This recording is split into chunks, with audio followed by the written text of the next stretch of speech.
120 நாள் ஒரு சேலஞ்சை கரெக்டா போட்டு அது முடிக்கிறக்குள்ள படுற பாட்டு இருக்கு. காலங்காத்தால 7 மணிக்கே எந்திரிக்க சொல்றாங்க. பிறகு சீக்கிரமா எந்திரிச்சு பல்லெல்லாம் விளக்கிட்டு பர்சனல் ஒர்க்லாம் முடிச்சுட்டு டிஃப்ரெண்டா முட்டை வச்சு ஒரு டிஷ் செய்ய போறோம். 5 முட்டை வச்சு 4 டிஃப்ரெண்ட் டிஷ் செய்ய பார்க்கலாம். 5 டிஷ் பண்ணலான்னு தான் ஒரு ஐடியா இருந்துச்சு. அதுக்குள்ள வந்து ஒன்னு மைனஸ்ல போயிடுச்சு. ஃபர்ஸ்ட் ஆப் ஆயில், நெக்ஸ்ட் முட்டையை கொத்தி போட்டுருக்கேன். தெரிஞ்ச கமெண்ட்ல சொல்லலாம். எல்லாத்துக்கும் ஃபேவரட்டான ஆம்லெட் எல்லாரும் எடுக்கிற மாதிரி வேக வச்சு எடுத்துட்டேன். ஓவராலா 4 டிஷ் ரெடி பண்ணியாச்சு.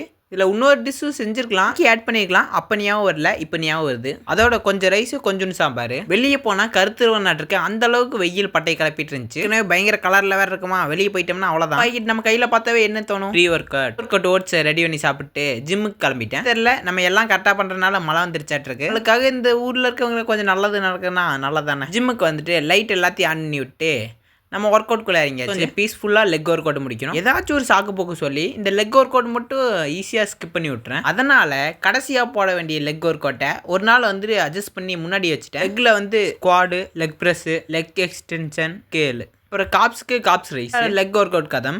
வீட்டுக்கு போகலான்னு ஜிம் விட்டு வெளியே வந்தோம்னா மழை பெஞ்சிருந்துச்சா, அந்த இயற்கையோட அப்படியே ஒரு ஜில்லுன்னு ஒரு ஃபீல். வீட்டுக்கு வந்துட்டு ஒரு குளியலை போட்டு 3 நாளைக்கு முன்னாடி வச்சு தேங்காய் இன்னும் உடைக்காம வச்சிருந்தோம். அன்னைக்கு போட்டு பொழந்துட்டு நைட்டு மீலுக்கு 5 எக்கு, கொஞ்சம் ரைஸ்,